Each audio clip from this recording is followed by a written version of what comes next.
प्यारे संतों, आपके अंदर बैठे परमात्मा को प्रणाम।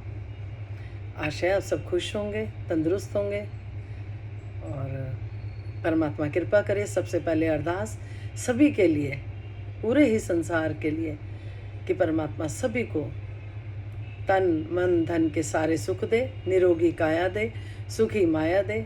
हर कोई अपने घर में खुशहाली से ज़िंदगी जिए और खुशी खुशी प्रभु का नाम ले। तो अब आज बात करते हैं हम कि सतगुरु के बारे में। जो सतगुरु होते हैं अंधकार से प्रकाश की ओर ले जाते हैं अपनी साथ संगत को पूरी कोई। वो सिखलाइयाँ देते हैं। अब हम कितना सीखते हैं। इसी तरह से किसी ने कहा है, 5 पैर धंधा किया, 3 पैर गए सो, एक घड़ी ना सत्संग किया, मुक्ति कैसे हो। सत्संग करने से और उस पर चलने से ही कुछ होता है। हम सत्संग सुनकर आते हैं, उसके बाद सतगुरु की बातों को कितना हमने मन में उतारा है या हम कितना उस पर चलते हैं, ये हमें अंतरात्मा हमारी, हमें अपना अपना सबको पता है कि कितना कितना हमने सतगुरु के वचनों पे हम चले हैं।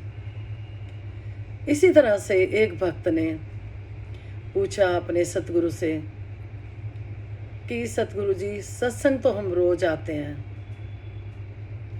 लेकिन कुछ सीख नहीं पाते, उस पर कुछ अमल तो हम करते नहीं। भक्त खुद ही अपना अंतरात्मा होती है ना, तो उससे पूछता है, तो सतगुरु से क्वेश्चन करता है कि हम उतना नहीं उतार पा रहे। तो सतगुरु जी कहते हैं, आप जी पानी का घड़ा लेके आओ। शिष्य पानी का घड़ा भर लाता है, अच्छा होता है, ज्ञानवान होता है, गुरु का आज्ञाकारी होता है, वो घड़ा भर के ले आता है। अब सतगुरु जी कहते हैं कि आपको प्यास लगी है पानी की। तो वो कहता है, हाँ जी गुरु जी, प्यास तो लगी है। कह रहे, तो आप पानी लो लेकिन पानी मत पीना, पानी पियो और इस पूरे घड़े को बार बार पानी लो और कुल्ला कर दो। तो सतगुरु जी, अब सतवचन करना था, आज्ञाकारी था गुरु सिख। कुल्ला करे फेंक दे, कुल्ला करे फेंक दे, इस तरह से करते करते उसका मटका खाली हो गया। वो हैरान कि सतगुरु जी, मुझे प्यास लगी और सतगुरु जी कह रहे पूरे मटकों को ही कुल्ला कर करके फेंको। फिर गुरसिख को आया कि मैं पूछ ही लेता हूँ। तो सतगुरु जी, मुझे तो प्यास लगी थी, जब तक मैं पानी नहीं पीऊँगा, अंदर नहीं जाएगा मेरे, तो मेरी प्यास नहीं बुझेगी। तो सतगुरु जी कहते, यही बात तो मैं समझा रहा हूँ। तो सतगुरु होते हैं ना, अंधकार से प्रकाश की ओर ले जाने वाले। तो उन्होंने प्रकाश जगाया। इसी तरह से जब तक हम सत्संग में आते हैं, उस पर अमल नहीं करते, गहराई में नहीं उतरते, भक्ति की गहराई में भी उतरना है, तो तब तक हम अमल नहीं कर पाते हैं। और जब हम अमल करना शुरू कर देते हैं, तो यहीं से हीरे मोती जवाहरात सब ले जाते हैं। क्योंकि जो संतों की वाणी आ रही होती है, उस पर हम चलते हैं, तो वो सुखों की खान है। सेवा सत्संग सिमरन सुखों की खान है। जिस तरह से हम हलवा बनाते हैं, एक भी चीज़ नहीं डाली, हलवा पूरा नहीं होता। इसी तरह से सतगुरु समझाते हैं कि सेवा और सत्संग और सिमरन जब तक हम दिल से, हृदय से, मन से नहीं करेंगे, तो उसका असर नहीं होगा। हम देखें, अगर हम दिल से सत्संग करके आते हैं और हृदय से सतगुरु को याद रखते हैं और जो जो उन्होंने होमवर्क दिया हम वो करते हैं, ऑटोमेटिक हमें अपने घर में अच्छी वाइब्स महसूस होंगी। क्योंकि परमात्मा ने हर एक किसी को शक्ति दी है, उसको जगाने का काम सतगुरु करते हैं अपना सिखा के। अगर हम उनकी बातों पे चलते हैं तो हमारे अंदर भी वो वाइब्स जागती हैं। जिस तरह से नेगेटिविटी होती है किसी के प्रति, अगर हमारे दिल में नेगेटिविटी है, तो वाइब्स द्वारा वो उनके अंदर भी वही जाएगा हमारी तरफ से सॉरी, वही जाएगा। अगर हम उनके, कोई नेगेटिव है इंसान, हम उसके लिए अपने दिल में प्यार लाते हैं कि चलो कोई बात नहीं, कोई बात उसके मुंह से निकल गई होगी, वैसे ही कह दी होगी, यह बंदा परेशान होगा, कोई बात नहीं परमात्मा, कोई बात नहीं, उसको माफ़ कर देना। तो ये हमारी अच्छी वाली वाइब्स नेगेटिव बंदे के पास पहुँचेगी। वही बंदा फिर आपको खुद बुलाएगा फिर वही वाइफ अच्छी वाली होगी, फिर वही फ्रेंड सर्कल हो जाएगा फिर से। क्योंकि जो हमारे ये परमात्मा है उसकी एक एक अंश हम सबके अंदर है। जिस तरह से एक समुंदर होता है, उसका जल है, एक लोटा पानी हमने उसमें से निकाला, एक लोटा पानी वापस मिला दिया, समुंदर तो समुंदर रहेगा। इसी तरह से जब हमारी आत्मा परमात्मा में जाकर मिलती है, परमात्मा एक विशाल है, बहुत विशाल है, उसका अंश हमारे अंदर है, यानी सबके अंदर उसी का ही अंश है, एक का। तो उसके थ्रू ही हमारी वाइफ्स जाती हैं। जब हम किसी के लिए अच्छा सोचते हैं उसके अंदर वैसी वाइफ्स जाती हैं। जब हम किसी के लिए नेगेटिव सोचते हैं तो वो नेगेटिव संदेश ही जाता है। जिस तरह से एक आम जिंदगी में हम कहते हैं कि किसी को हम याद कर रहे होते हैं, कोई हमारे घर आ जाता है तो हम क्या कहते हैं, ओ भाई हम तो आपको ही याद कर रहे थे, आप आ गए, हम आपको ही याद कर रहे थे, देखो भगवान ने कैसे सुन ली। या कोई हमारा काम रुका होता है, कोई इंसान आम इंसान करा देता है तो हम क्या कहते हैं, आप तो भगवान बन के आए हमारे लिए। वो नेगेटिव इंसान भी हमारे लिए भगवान बन सकता है अगर हम उसके बारे में भी अच्छे व्यूज़ रखेंगे, अच्छी वाइफ्स आएंगी। जब एक परमात्मा के संतान है, ये पूरा संसार ही, ये परिवार हिस्सों में बटे हुए हैं थोड़े से, क्योंकि एक ही जगह इतना परिवार समा नहीं सकता, तो भगवान ने परिवार दे दिया हमें, छोटे छोटे परिवार दे दिए, ये दीवारें दे दी थोड़ी, लेकिन वो दिल की दीवारें हम ना बनाए अपने अंदर किसी के लिए भी। इन दीवारों को हम हटा दें दिल से। किसी ने कुछ कह दिया, चलो कोई बात नहीं, ये सिखाता है सतगुरु, सत्संग में ये सिखाते हैं। कोई गलती करता है, चलो छोड़ो, कोई बात नहीं, हो सकता है उसके अंदर कोई टेंशन हो, परेशानी हो, किसी ने कोई चीज़ ली या कैसे भी ली, चलो उसकी मजबूरी होगी, भगवान ने उसका ऐसे ही लिखा होगा खाना कि इधर उधर से उठा के। तो ये सब बातें हमें सत्संग में सीखने को मिलती हैं। तो जितना जितना गहराई में, जैसे कि समुंदर में गोताखोर जाते हैं, जितनी गहराई में जाते हैं उनको हीरे मोती जवाहरात गहराई में मिलते हैं। ऊपर तैरने वालों को कुछ नहीं मिलता, जो ऊपर तैर रहे हैं। अब ये हमने देखना है, हमने तैरने वाला बनना है या कौन सा बनना है। अब कई आत्माएं होती हैं, जैसे कि मैंने भी कहा 4th क्लास का बच्चा होगा, 5-6 साल का, 7 साल का, तब से अपनी आत्मा का घर ढूंढ रही थी, तो 32 साल की उम्र में मिला। तो दिल करता है ये सबको बताएं कि भाई किसी कोई प्यासी रूह है तो चलो किसी तक संदेश पहुँचाएँ। ये मैं अपना रिवीजन कर रही हूँ। फ़र्क यह है कि मुझे बहन भाइयों की ज़रूरत है ना उनसे शेयर करने के लिए, तो आप सब मेरे बहन भाई हो। आपको दातार सारे सुख दें, खुशियाँ दें। ये आत्मा को खुशी मिलती है जब सबको आगे बढ़ता देखती है, खुश होती है। तो क्या होता है कि खोजी आत्माएं ढूंढ ही लेती हैं ऐसे सतगुरु को जो एक धागे में सबको पिरो रहा है, ज्ञान रूपी धागे में। फिर जब सब धर्म के महापुरुष संसार के आपस में बैठते हैं, सब धर्म के, तो वो एक समूह बन जाता है, प्यार वाला समूह। अब जिस तरह से हम देखें कि किसी को ब्लड की जरूरत होती है तो उस पर लिखा नहीं होता कि ये मोमडन का खून है या ये नीची जात का है या ऊंची जात का है। उस टाइम इंसान को होता है कि जान बच जाए, खून मिल जाए किधर से, उस टाइम नहीं देखते हम।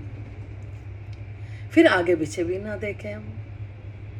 कहीं कोई कमी दिखती है तो सतगुरु कहते हैं वहाँ प्रार्थना करो करो, कहीं कमी दिखती है और कोई आगे बढ़ रहा है तो उसके लिए और प्रार्थना करो कि सच्चे बादशाह इसको और आगे लेके जाओ। तो झोलियाँ अपने आप भरती हैं ऑटोमेटिक। कहते हैं कि जो हम बांटते हैं वही मिलता है। हम खुशियाँ बांटेंगे, खुशियाँ मिलेंगी। हम किसी को दुख तकलीफ दे रहे हैं वही, क्योंकि गीता में भी लिखा है जैसा कर्म करेगा वैसा फल देगा भगवान। ये है गीता का ज्ञान, ये है गीता का ज्ञान। पर ज्ञानी महापुरुष जो संत महात्मा होते हैं वो किसी को ऐसा नहीं बोलते। वो तो परमात्मा कहता है कि तू किसी को कुछ मत कह, तेरा जवाब मैं दूंगा। और देता है परमात्मा मेरे साथ, सच की बात बहुत करता है। किसी को कुछ नहीं बोल रही, अगर मुझे कोई कुछ कह रहा है अपने आप परमात्मा जवाब देता है, कुछ नहीं कहना पड़ता। तो अब हमने देखना है हम कैसे भक्त बनना है, हमने कौन सा संत बनना है, हमने सच्चा बोलना है, हमें सच की राह पे चलना है। मेरी मम्मी ने बचपन में ही मुझे बहुत अच्छी बातें समझाई थी। जो कि आज बड़े होके भी वही सतगुरु से सुननी पड़ी है। झूठ नहीं बोलना, किसी की कोई चीज़ नहीं उठाते, भगवान देख रहा होता है। ऐसा इतना डर अंदर, इतना डर कि पूछो नहीं, कि बहुत ही डर। और झूठ के पैर नहीं होते, सच एक दिन सामने आता है। ये देखा है, अपनी लाइफ में भी देखा है। परमात्मा उस भक्त के लिए खुद खड़ा होता है। इसी तरह से एक बात दासी बताती है कि कृष्ण भगवान जी खाना खा रहे होते हैं, तो जो रुक्मिणी जी होती हैं, कृष्ण भगवान एकदम खड़े हो जाते हैं। रुक्मिणी जी कहती हैं कि नाथ आप कहाँ जा रहे हो खाना छोड़ के? कहते हैं मेरे भक्त को किसी ने थप्पड़ मारा है। एकदम उसके द्वार पे, भक्त के द्वार पे पहुंच जाते हैं। उस टाइम देखते हैं भक्त ने पलट के थप्पड़ मार दिया, सामने बदला ले लिया। कृष्ण भगवान वहीं से वापस हो गए कि मेरे भक्त ने तो अपना काम खुद ही कर दिया। जाते हैं तो रुक्मिणी जी पूछती हैं कि नाथ आप इतनी जल्दी गए, इतनी जल्दी आ गए? कहते क्या करूं, मैं तो अपने भक्त के लिए गया था, मेरे भक्त ने खुद ही जवाब दे दिया। तो जब हम अपने आप को बीच में ले आते हैं, छोड़ते नहीं डोरी कि किसी ने कुछ कहा है, कुछ करा है, अगर हम सतगुरु पे छोड़ देते हैं, प्रभु तू जान, हम नहीं कुछ कह सकते, क्योंकि वो भी परमात्मा का बच्चा, हम भी परमात्मा के बच्चे। तो एक माता पिता के बच्चे हैं, तो माता पिता को तो दुख होगा अगर बच्चे आपस में लड़ेंगे, तो खुश थोड़ी होएगा परमात्मा। जिस तरह से एक परिवार में अगर बहन भाई लड़ते हैं तो माता पिता को खुशी नहीं होती। माता पिता यही कहते हैं कि बच्चे एक दूसरे का सहारा बन के रहें, मिल के रहें, प्यार से रहें। लेकिन आज का कलयुग चल रहा है, कोई नहीं सोच रहा कि हम हमेशा के लिए नहीं आए, प्यार से रहें, मिल के रहें। अगर हमारे पास ज़्यादा है तो हम बांटें, किसी का समय पास करवा दें। अगर हमारे पास धन दौलत ज़्यादा है, नहीं अब इतनी इतनी धन दौलत होती है, देखते हैं कि कोई कहता है सो नहीं पा रहे, नींद नहीं आती, कोई कुछ अपनी प्रॉब्लम बताता है, कोई कुछ। हम डॉक्टर्स के पास, हॉस्पिटलों में पैसे खर्च कराएंगे, लेकिन हम किसी की सहायता करने में आगे नहीं होते। यही अगर हम किसी की सहायता कर देते हैं, हमारे पास बहुत धन प्रभु ने दिया है, तो हम शुक्र करेंगे हे प्रभु तूने देने वाला बनाया, हमें लेने वाला नहीं बनाया। आम कथा भी हम पढ़ते थे, जब ये वीरवार की कथा है या कोई और कथाएं भी हम पढ़ते थे, उसमें लिखा होता है अगर तुम्हारे पास ज़्यादा धन है तो गरीबों की सहायता करो, धन बांटो, जहाँ जरूरत है बेटियों की शादियों में करो, हेल्प करो, कहीं से दुख आएगा ही नहीं। जब हम पूरे संसार को अपना मानेंगे कि अपनी तिजोरी को खाली अपनी मान के नहीं चलेंगे, प्रभु की जेब मान के चलेंगे, तो कोई काम रुकेगा नहीं। हम क्या करते हैं, हमने जो कमाया ये हमारा ही समझ के अपने लिए ही, अपने बच्चों के लिए ही खाली हम सोचते हैं। सोचें, बहुत अच्छी बात है। हो सकता है ये बात मेरी अच्छी ना लग रही हो, पर मेरी सोच ये कहती है कि अगर एक परमात्मा की संतान है, कभी कभी नहीं आती, किसी को नहीं आती। अगर हम कहीं किसी की हेल्प करते हैं, कहीं गुनाह करके प्रभु देता है। इसी तरह से छोटी सी कहानी के द्वारा कुछ शेयर करके फिर आपसे इजाज़त लेती है दासी। एक राजा होता है, उसके रोज दरबार में गरीबों की लाइन लग जाती है, मांगने वाले आ जाते हैं। वो किसी को कभी खाली नहीं भेजता था, सबको दे के भेजना। एक दिन एक भिखारी लेट हो गया थोड़ा, वो आया, देखा सारी लाइन ख़त्म है, उसने राजा को बुलाया। राजा कहता रुको मैं आ रहा हूँ। राजा अंदर गया तो अचानक ही उस भिखारी के मन में आया जरा मैं खिड़की से झांक के देखूं, राजा लेके किससे आता है, इतने लोगों को कैसे बांट रहा है सॉरी जी, कहाँ से बांटता है, कहाँ से लाके बांटता है। तो उस भिखारी ने देखा खिड़की में से बहुत बड़ी भगवान की मूर्ति है। राजा उससे कह रहा है कि मुझे दो, मैंने बांटने हैं, बाहर आए हुए। तो उसने जब देखा भिखारी ने कि ये तो खुद ही भिखारी है, राजा तो खुद ही मांग रहा है, तो मैं क्यों नहीं मांग सकता जिससे राजा मांग रहा है। वो जैसे ही मुड़ता है तो राजा वैसे ही बाहर देने आता है, तो कहता है ले जाओ। तो भिखारी कहता नहीं राजा, अब मैं उसी से मांगूंगा जिससे आप मांग रहे हो। तो इस तरह से जब हम किसी को देते करते हैं तो वो हम नहीं दे रहे होते, परमात्मा हमारे मन में डाल देता है, उसके प्रति अपने आप वो सेवा ले लेता है जो लेनी होती है। और हम सोचे कि मैंने करी, हम गाते हैं मैंने करा, उसका करा, नहीं, हमने नहीं कुछ भी किया होता। सारी डोरी तो प्रभु के हाथ है, हम तो उसकी कठपुतली है, नाच रहे हैं। वो इधर से उधर नचा रहा है, कहता चलो उठो ये काम करो, प्रभु अंदर से डालता है अब ये करो, अब ऐसे करो, अब ये आए हैं इनको ये करो। अब घर में मेहमान आ जाते हैं कभी, ऊपर से तो हम बड़ा मीठा मीठा बोलते हैं, कि अरे बहुत खुशी हुई, और अंदर जाके मन में पता नहीं क्या भाव आ रहे होते, अरे कहाँ से आ गए, अब हमें देर हो रही है, हमें जाना था, अब हमें चाय पानी में टाइम लगेगा, इनको खाना भी खिलाना होगा। और कई बार हम क्या करते हैं, चाय का टाइम होता है ना, जब खाने का टाइम होता है तो चाय पिला के भेज देते हैं कि चलो, फॉर्मेलिटी। जब हम घर में आए गेस्ट को भी भगवान का रूप समझते हैं, उसमें प्रभु को देखते हैं, क्योंकि एक एक अंश सबके अंदर है, कण कण में है, हर एक चीज में है। धन्य जट में कहाँ से पाया था? धन्य जट में पत्थर खेतों में कर रहा था, पत्थर मिल गया उसको, अपना उसने पूजा, उसी में से प्रभु को पा लिया था। तो है ना कण कण में परमात्मा, हर एक चीज में है परमात्मा। किसी पेड़ को भी पूजते हैं तो उसमें भी भगवान समझ के सब पूजते हैं। पीपल की पेड़ की लोग कितनी सेवा करते हैं, बोलते हैं उसमें लक्ष्मी विष्णु रहते हैं। तो हर चीज में परमात्मा है। ये निर्जीव चीजें बोल नहीं पाती। अब हम मूर्ति के आगे प्रसाद रखते हैं, वो नहीं बोल पाते इसमें नमक कम है या चीनी कम है, को नहीं। जब हम गेस्ट आते हैं उनको खिलाते हैं तो वो कुछ बोल पाते हैं, हाँ जी बहुत टेस्टी बनाया, बहुत अच्छा प्रसाद है, कुछ है। खाना तो हम रोज बनाते हैं, अगर हम उसको लंगर कह के बनाएं, परमात्मा का नाम लेते हुए बनाएं, तो प्रसाद क्यों इतना स्वाद होता है? क्योंकि उसमें प्रभु का नाम लिया जाता है, उसमें आम बातें नहीं हो रही होती खाना बनाते हुए किचन में।